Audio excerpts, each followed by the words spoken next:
manusia disuruh berpikir tentang ciptaan Allah, supaya benar-benar mengetahui bahwa semuanya itu tidak ada yang terjadi dengan sendirinya. Begitu pula apa yang telah diciptakan Allah itu tidak ada yang bergerak, berjalan dengan sendirinya. Semuanya itu diatur Allah. Dan semuanya mentaati kecuali manusia dan jin. Itulah ayat nomor 7 ini ditegaskan kembali supaya manusia beriman kepada Allah dan Rasulnya. Aminu billahi wa rasulihi. Berimanlah kamu semuanya kepada Allah dan Rasulnya. Jamaah, keimanan kepada Allah dan Rasul ini tidak boleh dipisahkan. Manusia iman kepada Allah, kalau tidak beriman kepada Rasul tetap tidak dianggap Allah imannya. Baik mulai dari dahulu hingga sekarang sama. Iman kepada Allah pasti harus iman kepada Rasul. Dalam hal ini Allah tekankan wa rasulihi, satu paket yang harus tidak boleh dipisahkan, yaitu Rasul yang saat itu diutus Allah.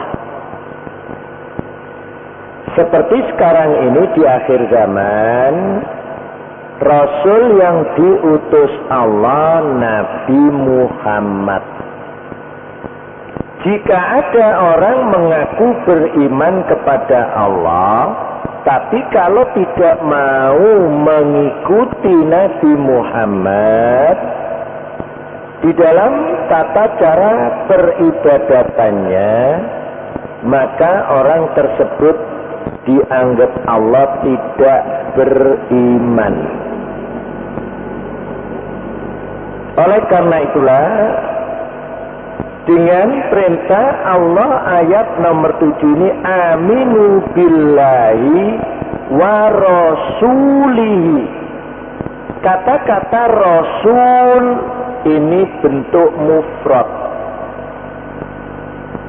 Yang dimaksud satu paket Rasul yang saat itu masih berlaku masanya, dan yang diutus pada saat itu. Masing-masing Rasul harus diikuti. Jika manusia tidak mengikuti Rasul, maka dianggap tidak beriman kepada Allah. Begitu pula kita di akhir zaman ini. Yang dimaksud ayat ini, Rasul ini adalah Nabi Muhammad. Meskipun di dalam keimanan kita kepada Rasul-Rasul yang lain wajib kita percayai, kita imani, namun tata cara peribadatannya kita harus mengikuti Rasul yang masih berlaku masa kerasulannya. Dalam hal ini adalah Nabi Muhammad, sebab Nabi Muhammad diutus Allah tidak hanya kepada orang Arab saja, dan juga tidak diutus kepada orang Islam saja. Inilah kadang-kadang kita memahaminya keliru. Seolah-olah Nabi Muhammad itu diutus Allah hanya kepada orang Islam. Kalau orang Kristen tidak, orang Yahudi tidak, orang Hindu tidak, orang Buddha tidak, orang Konghucu tidak. Padahal tidak demikian menurut Allah. Nabi Muhammad, nabinya Allah, diutus Allah di akhir zaman untuk seluruh manusia agama yang dibawa agama Islam. Kalau perintahnya aminu billahi wa rasulihi, berimanlah kamu kepada Allah dan Rasulnya, pasti manusia yang diperintahkan Allah harus mengikutinya. Yang tidak mengikutinya dianggap Allah tidak beriman, yaitu mereka menjadi golongan kafir. Karena sesungguhnya manusia pada dasarnya hanya dua golongannya, golongan iman dan golongan kafir. Orang yang iman kepada Allah dan Rasulnya di akhir zaman ini disebut sebagai orang Islam kalau bahasa kita. Dan mereka sesungguhnya kalau tidak beriman kepada Allah dan Rasulnya, dalam hal ini Nabi Muhammad, mereka disebut Allah orang kafir, meskipun mereka itu mengakui beragama. Hati-hati, inilah kita sering tertipu komentar-komentar orang kafir. Saya tidak pernah bosan menyampaikannya, bahwasanya orang kafir menguraikan tentang orang kafir, memahami tentang orang kafir, yaitu orang yang tidak beragama. Jamaah, orang kafir itu dari dulu sudah beragama. Cuman agama yang diikuti bukan agama Allah yang dibawa oleh Rasul yang diutus Allah. Sebab semua orang yang mengikuti Allah dan Rasulnya, mereka itu disebut Allah orang yang sungguh-sungguh beriman. Meskipun mengaku beriman, tapi kalau tidak mengikuti Rasul yang diutus Allah, mereka tetap digolongkan Allah orang yang tidak beriman. Jika iman seseorang itu ditolak Allah, maka mereka itu menjadi orang kafir. Kenapa demikian bisa terjadi? Pengakuan mereka biarpun salah tetap hidup di dunia ini, sebab Allah tidak menurunkan siksa langsung di dunia. Biarpun orang kafir tetap diberi Allah kehidupan dunia. Orang yang ingkar tetap diberi Allah kehidupan dunia. Meskipun orang itu mengakui tidak beragama, meskipun orang itu mengakui tidak adanya Tuhan, tetap masih bisa hidup di dunia ini. Bahkan dalam bidang keilmuan yang dipelajari manusia, bisa mencapai ilmu yang luas, yang tinggi, bisa membuat apa saja dari hasil ciptaan Allah yang digunakan untuk kepentingan manusia dalam kehidupannya, biarpun mereka itu mengakui tidak adanya Tuhan. Itulah yang bahasa umumnya disebut manusia, dikelompokkan mereka itu orang-orang ateis. Mereka yang tidak meyakini adanya Tuhan, yang umum disebut mereka itu orang komunis. Biarpun manusia itu menyembah selain Allah, di dunia ini masih diberi Allah kehidupan. Baik menyembah api, baik menyembah bintang, menyembah nabi, menyembah matahari, menyembah jin, menyembah siapapun yang selain Allah masih diberi Allah kehidupan. Inilah karena di akhir zaman umat Nabi Muhammad ini Allah sudah tidak lagi memberlakukan siksa di dunia.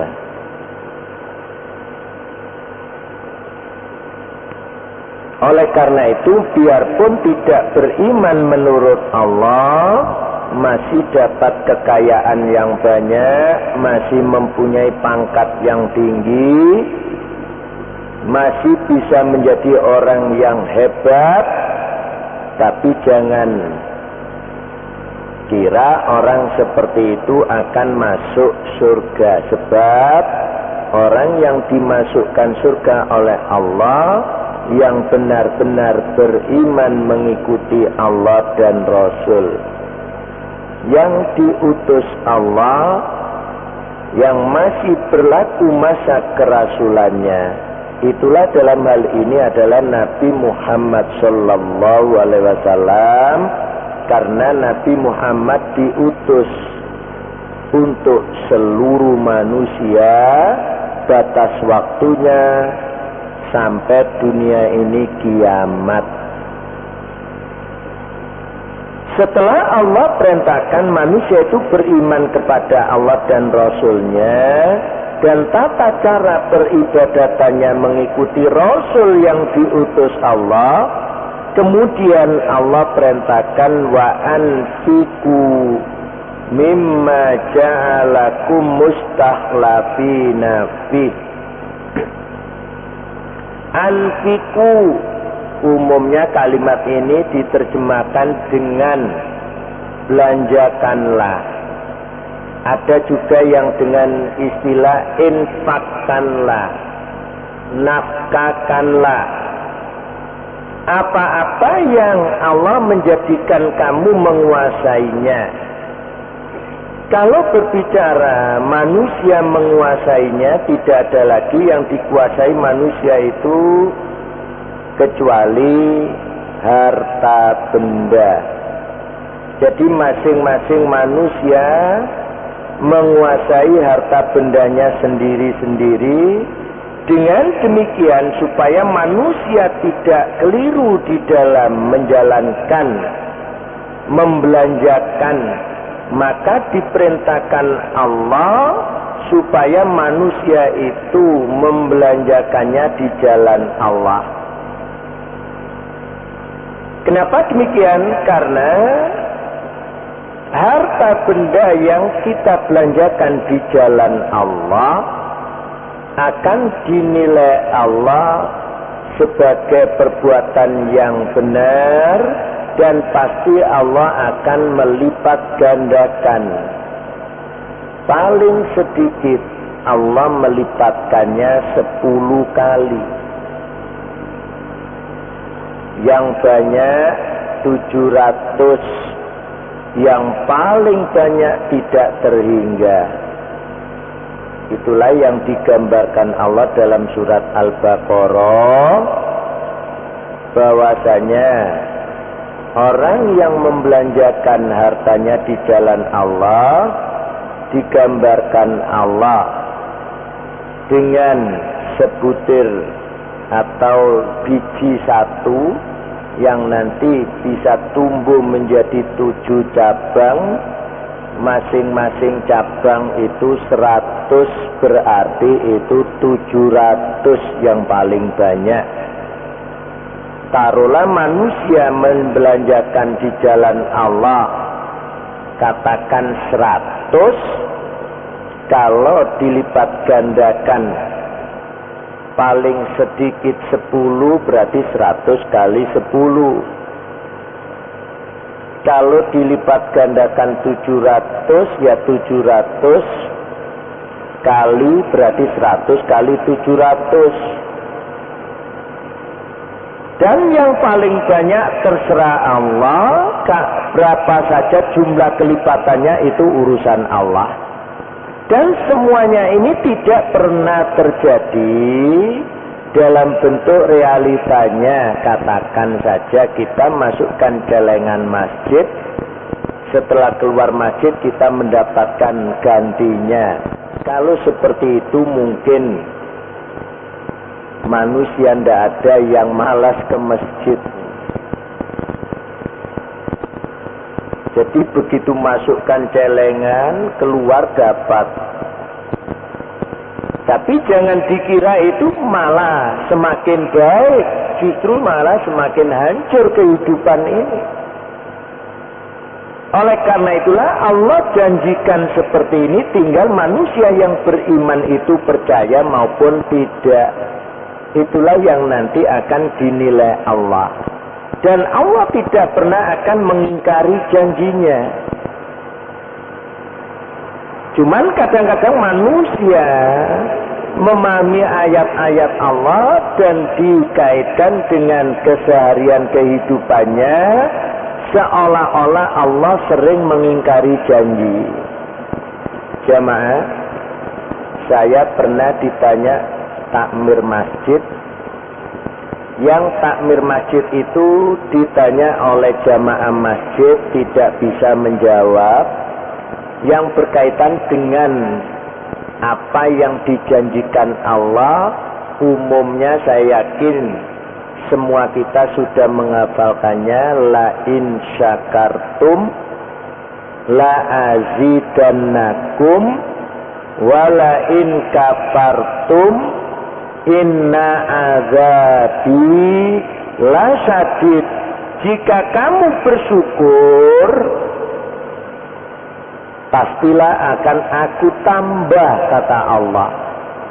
Tapi sebaliknya kalau kamu kufur, ketahuilah siksaku amat sangat pedih. Ada orang yang kaya raya, mempunyai usaha, dan dengan usahanya itu tidak pernah orang ini menyombongkan dirinya.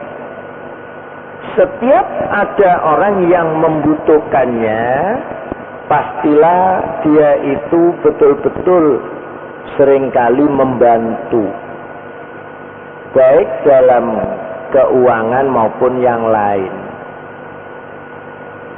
Tapi suatu saat berjalan hari ke hari, bulan demi bulan sampai bertahun-tahun, usahanya ini tidak malah berkembang, justru malah terancam bangkrut. Akhirnya menanyakan tentang ayat la in syakartum tadi pada takmir masjid. Pak, mohon maaf saya bertanya. Allah berfirman la in syakartum la azidannakum. Jika kamu bersyukur, pasti akan aku tambah. Berkaitan dengan diri saya, Bapak, kalau peribadatan saya tidak hanya perbuatan yang wajib saja, seperti sholat, saya ini juga sholat sunnah. Baik itu yang disebut qobliyah ba'diyah, maupun sholat malam atau sholat duha. Yang disebut puasa, saya tidak hanya puasa Ramadan, puasa sunnah pun saya lakukan. Apa yang disebut dengan Senin Kemis, saya lakukan. Membelanjakan di jalan Allah tetap seperti zakat, setiap tahun saya zakat. Dan sering saya membantu fakir miskin.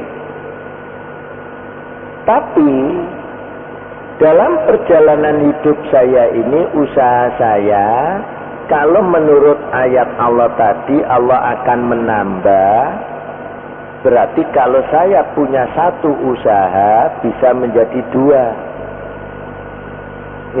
Naluri ini menungso dengan akal pikirannya kan begitu.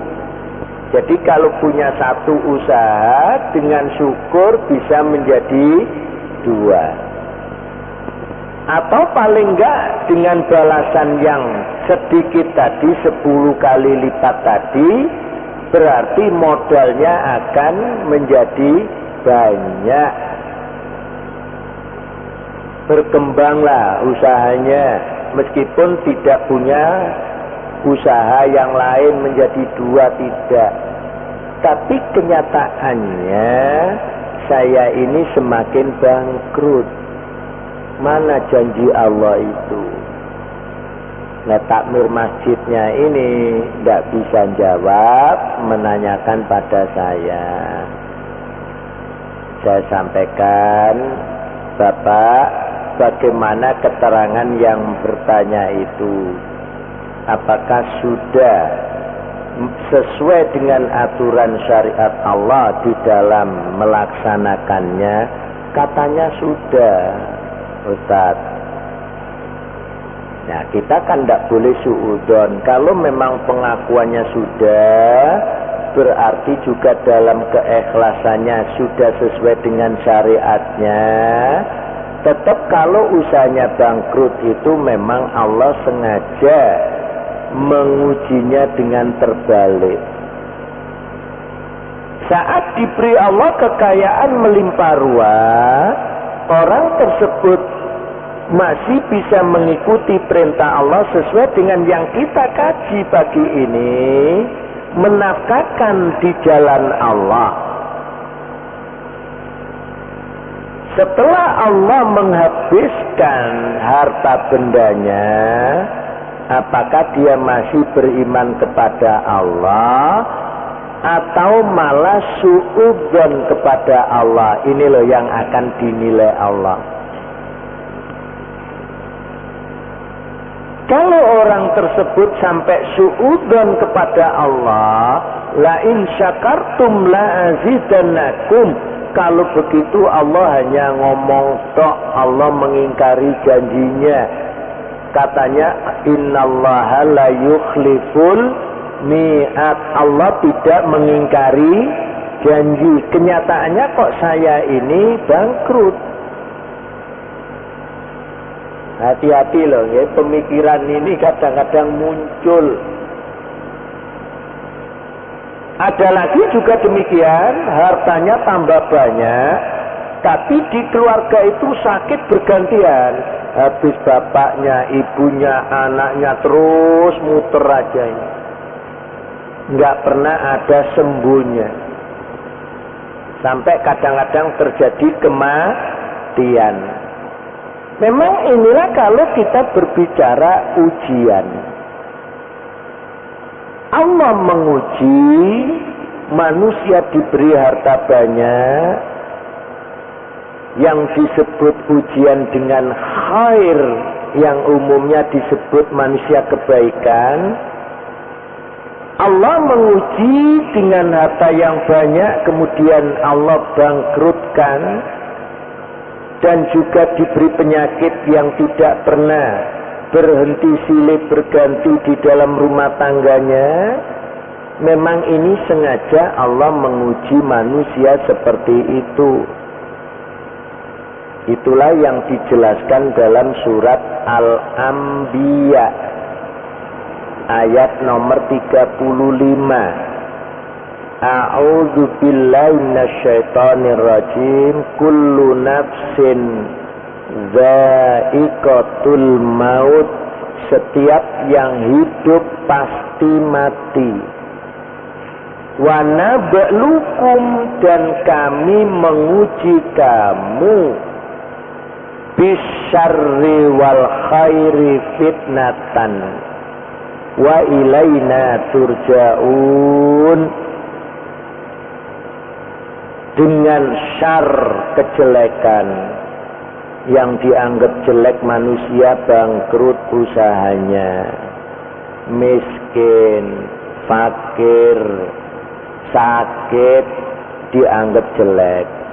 Wal khair, pangkat tinggi, harta banyak, tidak pernah sakit, sehat terus. Ini semuanya dianggap baik. Padahal menurut Allah, semuanya itu yang terjadi dan menimpa diri kita ini sesungguhnya ujian. Akhirnya takmir masjid tadi supaya bisa menjelaskan pada yang bersangkutan bertanya-tanya, Ustadz, saya malah bingung lagi nih Ustadz. Nah ini kalau ujian semuanya, kapan Ustadz dinyatakan Allah pengumuman lulusnya itulah ini.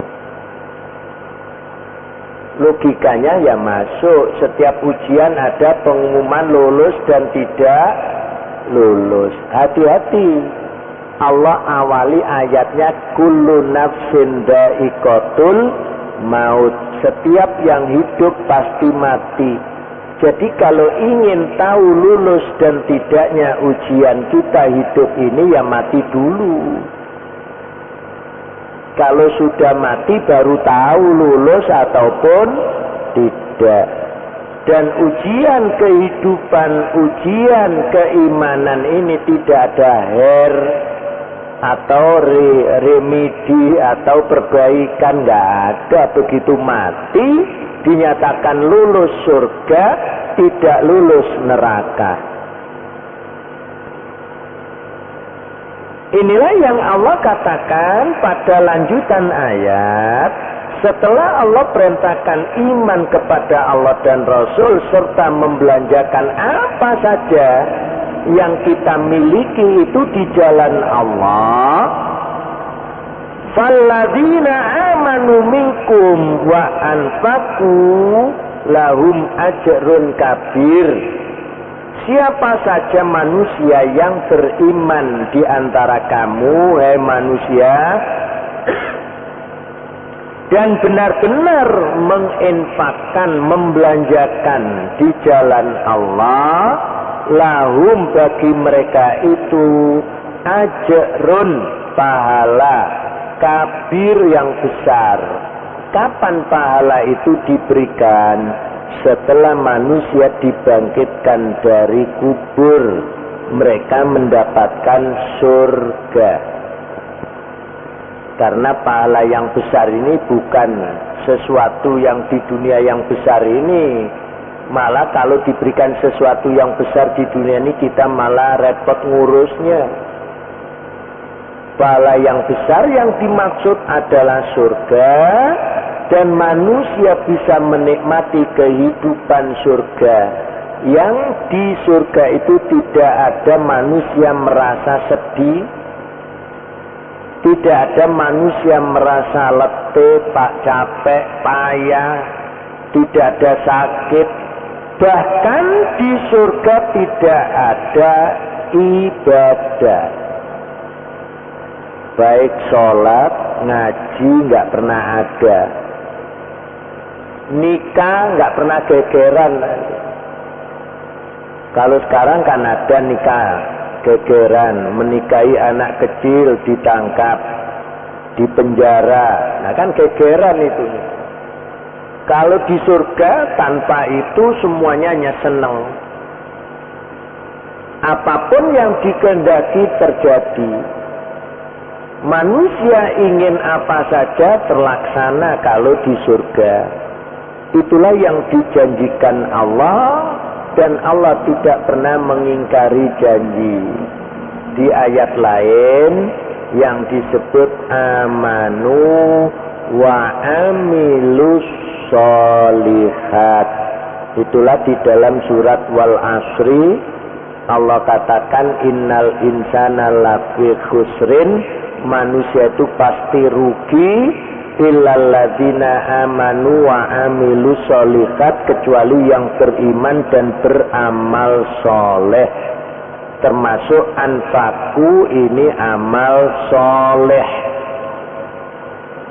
Maka ayat nomor 8 jamaah, wa malakum la tu'minuna billahi, mengapa kamu tidak beriman kepada Allah yang benar? War rasulu yad'ukum litu'minu bi rabbikum, padahal Rasul yang diutus Allah mengajakmu supaya kamu beriman kepada Tuhanmu. Dengan demikian, maka Siapapun yang tidak mengikuti seruan Rasul, Rasul tidak akan bertanggung jawab kepada mereka. Tidak bisa besok Rasul disalahkan. Karena Rasul sudah mengajak, cuman yang diajak tidak mau. Itulah dahulu yang berhadapan langsung. Selama di Mekah, orang-orang penyembah berhala. Dan setelah Rasul hijrah dari Mekah ke Madinah, maka di Madinah sudah banyak agama. Di Madinah itu ada 5 agama selain Islam. Agama Yahudi, agama Nasrani, agama Majusi, agama Sobiin. Yang kelima agama sama seperti di Mekah, yaitu menyembah berhala. Dan Nabi tidak pernah kompromi dengan 5 agama yang ada di Madinah, serta Nabi tidak pernah mengatakan semua agama sama, nggak pernah. Justru mereka juga diajak Nabi supaya kembali iman kepada Allah. Karena masing-masing agama yang 5 di Madinah itu semuanya agama batil, agama musyrik. Sobiin menyembah bintang, Majusi menyembah api, Yahudi Nasrani yang di Madinah itu mengatakan Allah punya anak. Kalau orang Yahudi mengatakan Uzair anak Allah, orang Nasrani Isa al-Masih anak Allah. Hingga sekarang masih diakui seperti itu, tapi anehnya dianggap benar. Yang paling fatal kita besok di hadapan Allah, kita umat Islam pun juga mengakui kebenaran itu, disamakan dengan agama Islam. Semua agama sama, nggak ada bedanya. Semua agama benar, semua agama baik, semua agama surga. Hati-hati. Rasulullah Muhammad sallallahu alaihi wasallam tidak pernah mengakui seperti itu. Tetap yad'ukum litu'minu bi rabbikum. Rasul menyeru kamu supaya kamu beriman kepada Tuhanmu. Yang dimaksud Tuhanmu di sini adalah Allah. Tidak boleh dipahami menurut keyakinan masing-masing. Kembali surat Al-Baqarah ayat 21 yang diseru Allah, ya ayyuhan nas, wahai manusia, u'budu rabbakum, sembahlah Tuhanmu. Siapa yang dikatakan Tuhanmu itu? Allazi khalaqakum, yang menciptakan kamu. Wallazina min qablikum, dan yang menciptakan orang sebelummu. La'allakum tattaqun, agar kamu bertakwa. Anehnya di akhir zaman ini, khususnya di negeri kita, dari Sabang sampai Merauke, mengakui berimtak, beriman dan bertakwa. Tapi kalau diajak kembali pada Al-Quran, jangankan mereka yang non-Muslim, yang Muslim saja diajak kembali pada Quran banyak yang tidak mau. Hati-hati. Sebab Al-Quran ini adalah hudan lil muttaqin. Jika ada orang mengaku bertakwa, dalam tatanan kehidupannya tidak mengikuti Al-Quran sebagaimana Rasulullah Muhammad sallallahu alaihi wasallam ajarkan, maka besok keimanannya ditolak Allah. Oleh karena itulah para jamaah, semuanya ini sudah benar-benar diterangkan Allah, tinggal kita yakin maupun tidak. Dengan keyakinan itu kita mengikuti perintah-perintahnya maupun tidak, itulah yang akan dinilai Allah. Itulah lanjutan ayat di akhir ayat nomor 8. Waqad akhadha mitsaqakum in kuntum mu'minin. Dan Allah benar-benar sudah mengambil janjimu, sumpahmu, jika kamu benar-benar orang yang beriman. Oleh karena itu dengan menyatakan asyhadu alla ilaha illallah wa asyhadu anna muhammadar rasulullah, ini sudah termasuk bagian misak atau perjanjian kita kepada Allah. Jika ada orang yang sudah bersyahadat tapi tidak pernah melakukan perintah Allah, jangan-jangan dianggap syahadat palsu. Tapi gegeran di antara kita seringkali keluar kalimat, pokoknya sudah syahadat besok masuk surga. Lah ini hati-hati. Sebab ada kalimat la ilaha illallah sebagaimana Nabi dawuh mangkana akhira kalami la ilaha illallah dakhalal jannah. Siapa yang akhir hayatnya la ilaha illallah masuk surga. Ini yang menyebabkan manusia tertipu. Memang hadisnya tidak salah. Hadisnya benar. Tapi yang menjadi masalah, apakah semudah itu orang mau mati mengucapkan la ilaha illallah? Padahal setiap harinya tidak pernah sholat, setiap harinya tidak pernah melakukan perintah Allah. Kok tahu-tahu mau mati bisa mengucapkan la ilaha illallah? Kemungkinannya itu sedikit sekali, bahkan tidak ada. Abu Thalib paman kandung Nabi saat mau meninggal ditalkini Nabi Muhammad, bahkan Nabi Muhammad minta kepada Allah, akhirnya Abu Thalib sendiri sampai menghembuskan nafas terakhirnya tidak bisa mengucapkan la ilaha illallah. Makanya hadis itu diucapkan Nabi supaya tidak ada fitnahan Nabi nepotisme.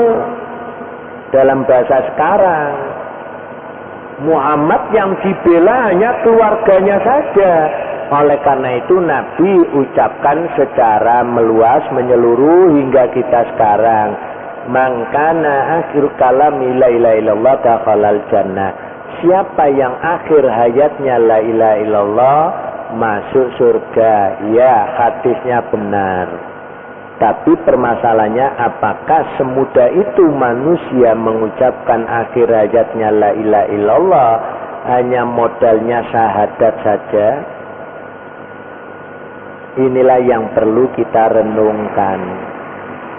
Mohon maaf para jamaah, jangankan mau mati, kalau bapak-bapak ini mengendarai kendaraan, ada orang yang menyeberang dengan mendadak, apa yang terucap saat itu?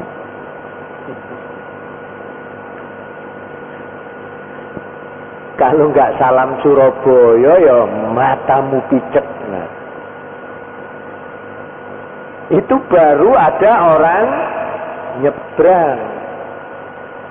Inilah yang perlu kita renungkan. Sudahkah kita benar-benar beriman dan mengikuti Rasul yang diutus Allah, padahal kita sudah berjanji kepada Allah? Itulah yang nanti diancam Allah sebagai pendusta. kalau manusia mengaku beriman tapi tidak menjalani perintah-perintah Allah.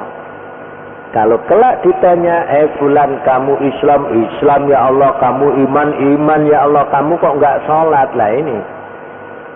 Sebab kata Nabi yang diperiksa pertama kali manusia itu besok sholatnya. Awwalu ma yuhasabu bil abdu yaumal qiyamati as-sholah. Pertama kali yang dihisab Allah manusia itu besok sholatnya. Mudah-mudahan dengan keterangan ini kita semuanya menjadi hamba Allah yang yakin dengan keyakinan tauhid, kita lakukan ikhlas karena Allah, mengikuti Rasulullah. Silakan Bapak, kalau ada yang perlu sampaikan saya berikan waktu. Saya stop 2 ayat dulu karena waktunya juga nanti supaya betul-betul kita bisa fokus yang kita bicarakan dan memahami. Tinggal amalia kita sesuai atau tidak, itulah yang menjadi permasalahan. Besok di akhirat akan dinilai Allah. Sebelum kita menuju pada kehidupan akhirat, di dunia inilah kita disuruh Allah berbenah diri, memperbaiki diri kita agar kita bisa selamat dari siksa neraka. Monggo, silakan. Saya berikan waktu. Iya, monggo.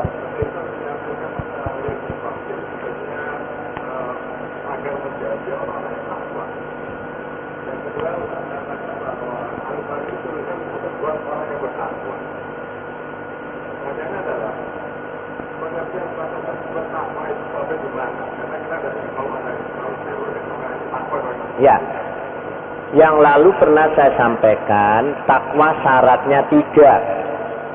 Iman, Islam, ihsan.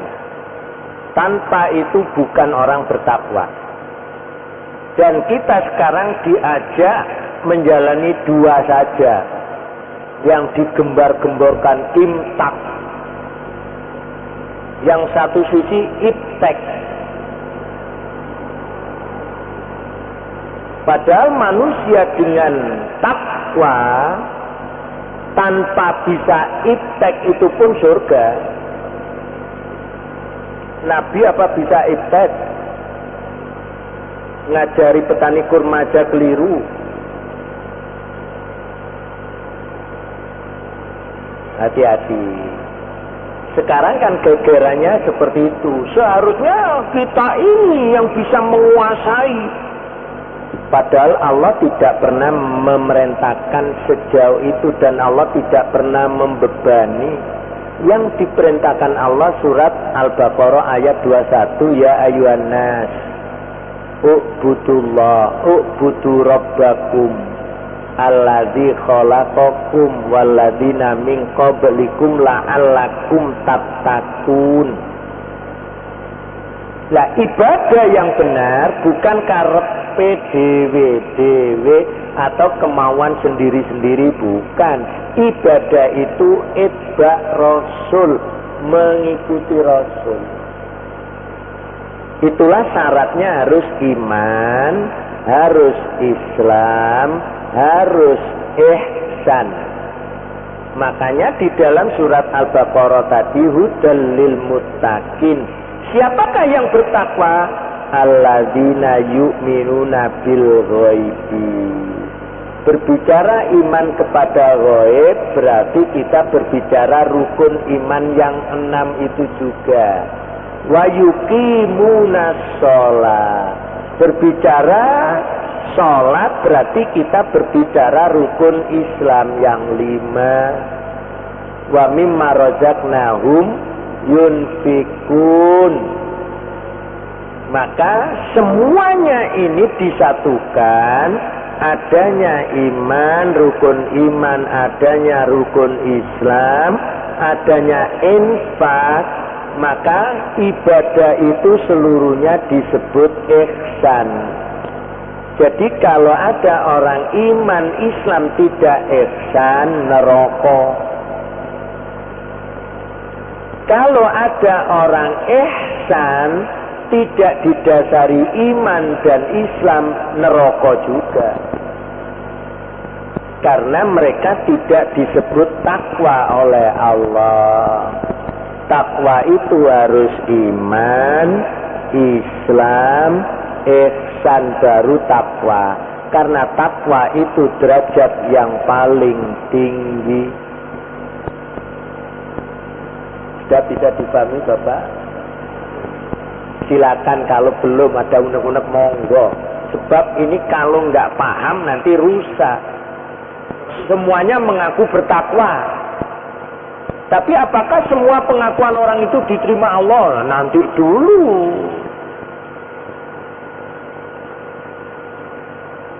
Silakan.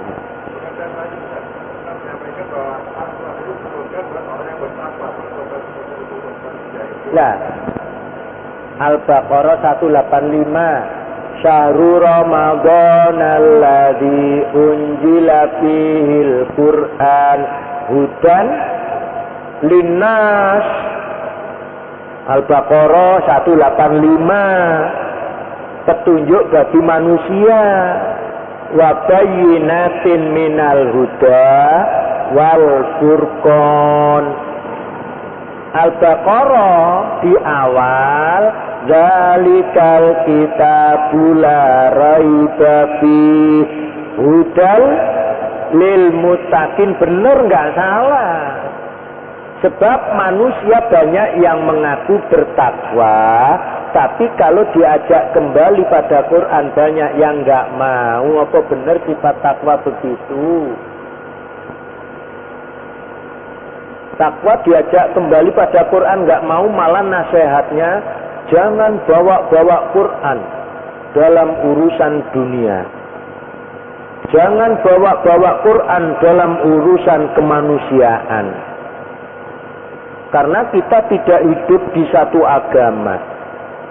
Kita hidup di alam yang majemuk, manusia, masyarakat yang majemuk, banyak agama. Kalau Quran dibawa, bagaimana yang agama lain? Oh, ini menungsane ngeyel.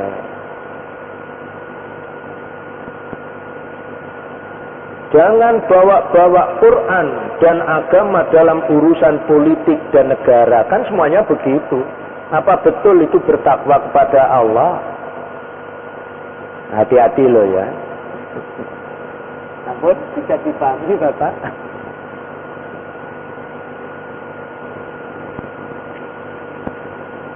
Kalau kita memberati akal nggak masuk, harus ikut.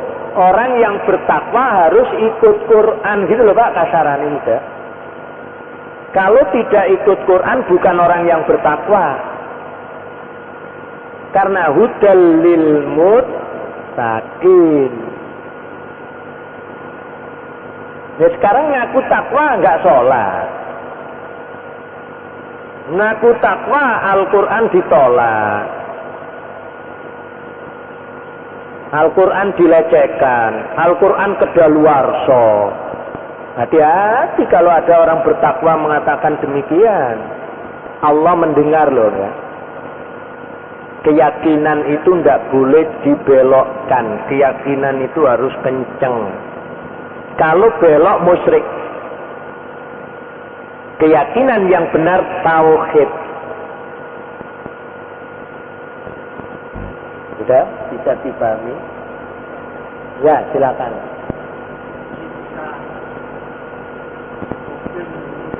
Ya.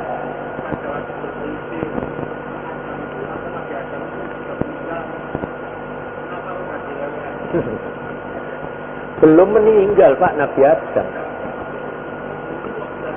Ya lari dari orang tua. Di tempat yang jauh dari orang tua, waktu di hadapan orang tua dilerek. Ayo nek wani nang kono, ojo iduk-iduk bapak lah ngoten ta. Sampai lah nggak ada anak nggih ngoten ta. Nek anake tarung ae ngono jarene digepuki. Engko jarene ngono, ayo malirono. Tarung nang kono. Nek ro bapak engko diseneni. Sampai terjadi.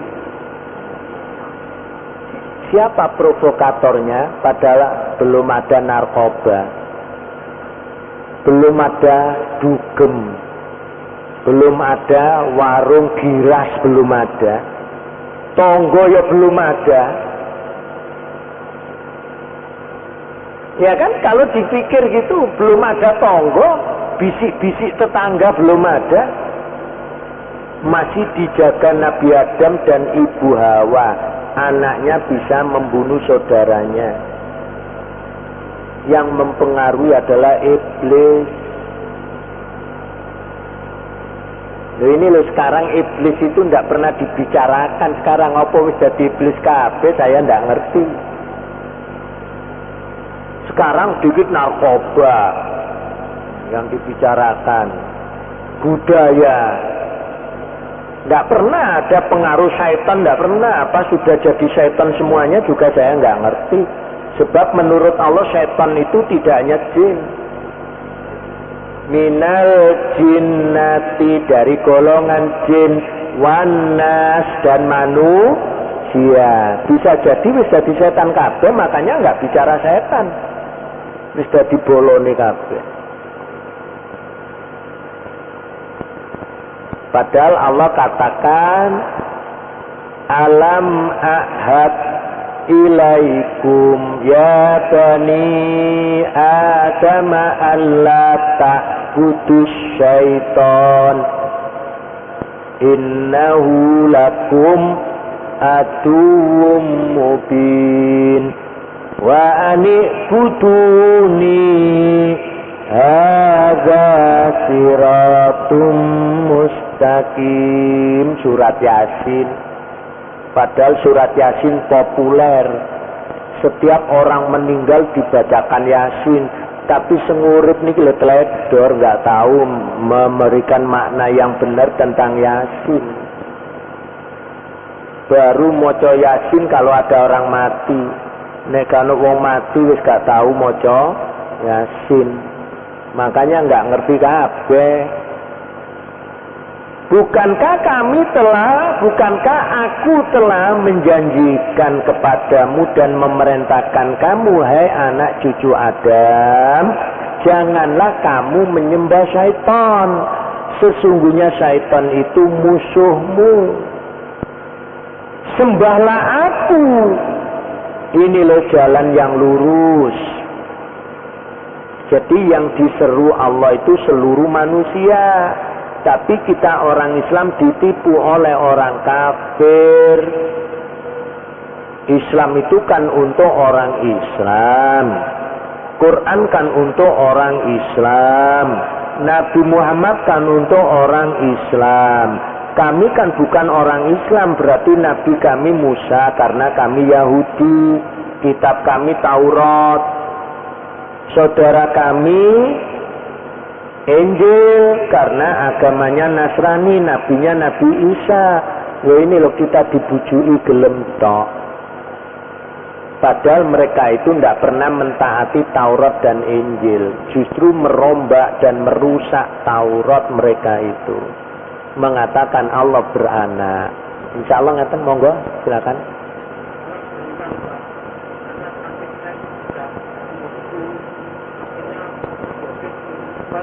Bunuh diri. Ya.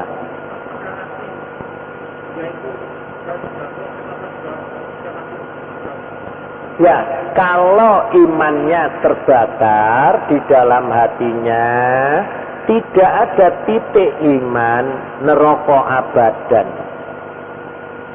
Sebab orang yang membunuh dirinya ini berarti melecehkan Allah. Yang hak membunuh dan menghidupkan, mematikan, menghidupkan itu hanya Allah. Tapi manusia membunuh dirinya padahal Allah menyatakan, janganlah kamu membunuh dirimu. Berarti menentang Allah niki jangan-jangan besok tidak diampuni Allah. Kalau tidak diampuni Allah ya neraka selama-lamanya, Bapak. Iya. Kan sudah dirusak.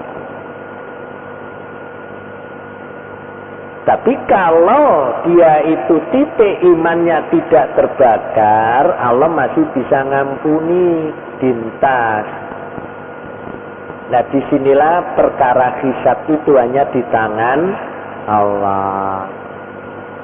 Sampun bisa dipahami. Satu terakhir kalau ada, monggo. Silakan Bapak. Nggih, monggo Bapak, silakan.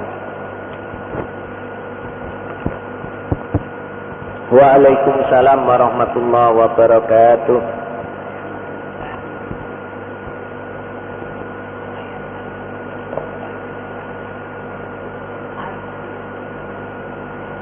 Apa Pak?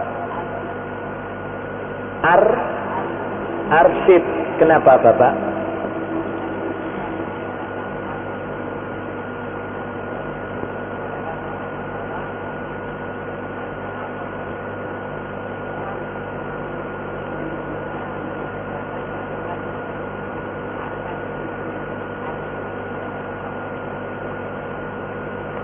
Ars. Yang ditanyakan apanya Bapak?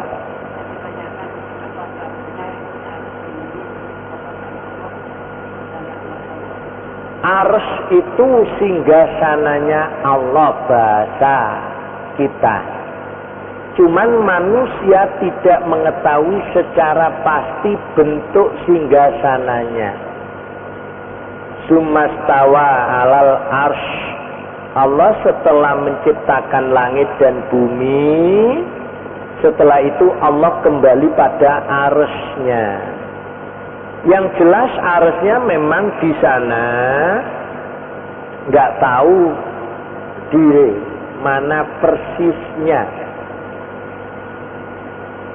Yang jelas memang arsy itu menuju ke langit sana, di sanalah arsy Allah.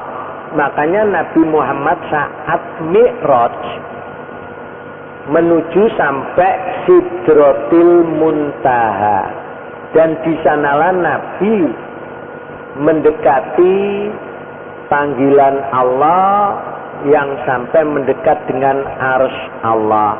Cuman Nabi tidak pernah mengkisahkan dengan bagaimana bentuk, kondisi, sifat tentang arsy itu. Jadi kalau bahasa umumnya Bapak, bahasa manusia itu singgasana. Sudah bisa dipahami. Jadi arsy ya memang tulisannya bacaannya sumastawa alal arsy. Nah, kadang-kadang dibaca juga arsu, kadang-kadang dibaca arsa, karena bunyi bahasa Arab itu 3, U, A, I. Kadang-kadang dibaca mati, makanya ada fathah, A, doma, U, kasro, I, sukun, mati.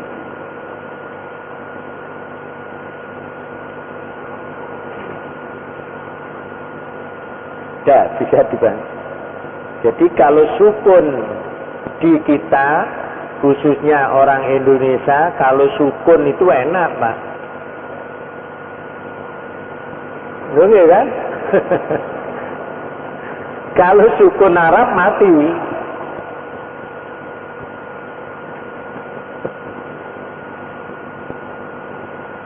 Nah, istilah sukun itu kan kalau kita makanan itu Pak, sukun koyok tewel, koyok apa itu kan yang digoreng, godo sukun enak, ditape enak, ya kan tape sukun wonten ta enak, tapi nek sukun Arab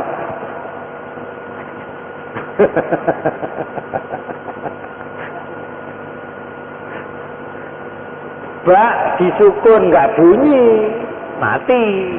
Kalau bak fathah bak doma bu, bak kasro bi, bak sukun mati.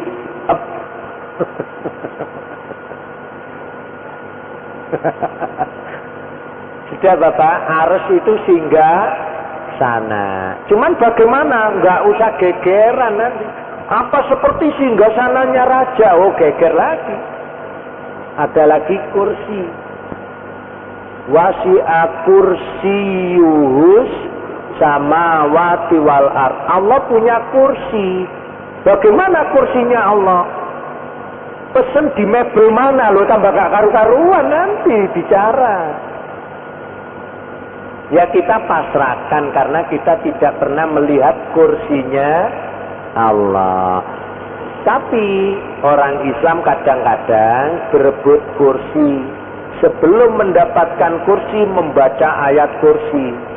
Setelah dapat kursi ayatnya ditaruh belakang di bawah kursi. Lah ini melecehkan.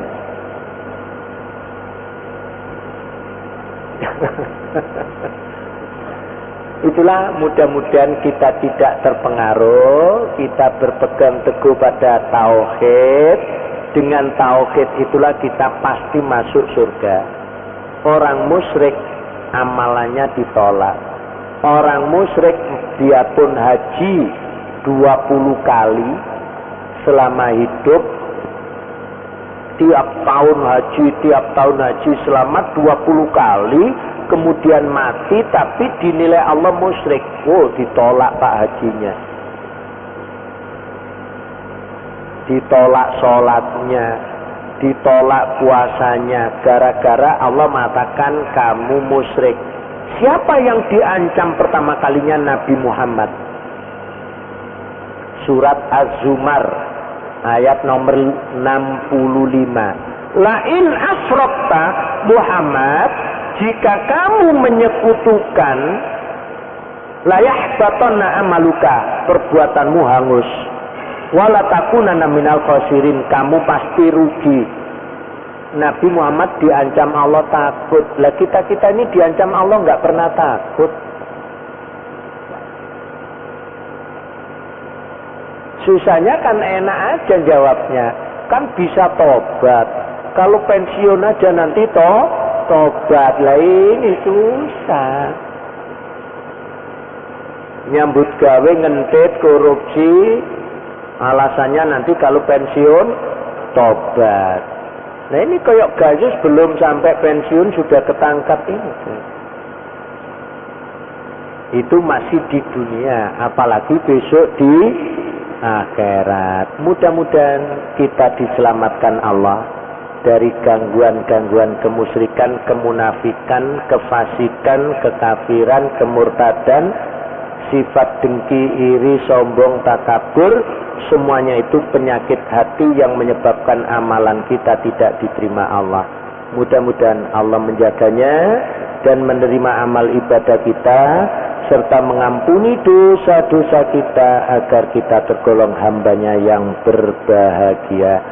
Assalamualaikum warahmatullahi wabarakatuh.